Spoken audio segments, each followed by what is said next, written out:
Morning, you live here? Morning. Yeah, I do. This your car? Yes, sir. Been mine for a while. Got ID on you, registration? I can grab my wallet if you like. Keys are inside.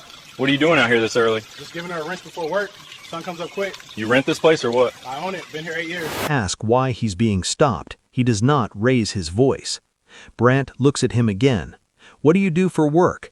I work in law enforcement, Holt says. Brant looks up sharply. Where at? I'm not discussing that, Holt replies.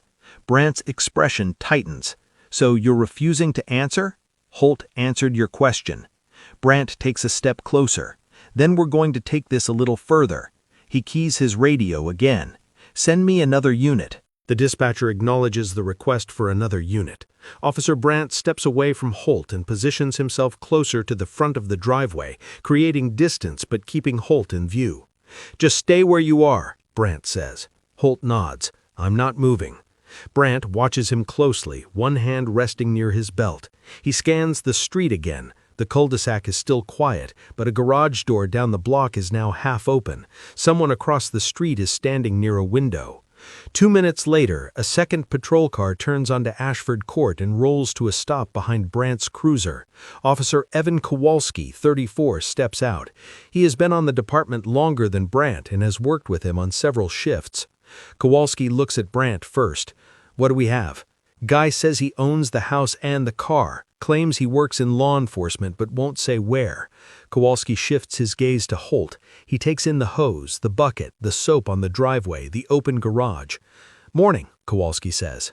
Morning, Holt replies. Kowalski gestures slightly with his chin. You washing your car? Yes. Kowalski nods once. He turns back to Brant. What was the call? There was no call. I stopped to check it out. Okay. Brant steps closer to Holt again. I'm going to need you to step off the driveway and stand by the curb. For what reason? Asks Holt. Officer safety, says Brant. I haven't done anything, Holt replies. I didn't say you did. I said step over here. Holt looks at Kowalski briefly, then steps toward the curb as instructed. He stops where Brant points. Hands where I can see them, Brant adds. Holt keeps his arms relaxed at his sides. They are. Brant turns to Kowalski. I'm thinking possible trespass, maybe stolen vehicle. Kowalski looks back at the house number, then at Holt. Plates run? Brant hesitates. Not yet. Then maybe start there, says Kowalski. Brant doesn't respond. Instead, he keys his radio again. Dispatch, status on that name? Still checking, dispatch replies. Brant lowers the radio and looks at Holt. Why won't you just tell me where you work?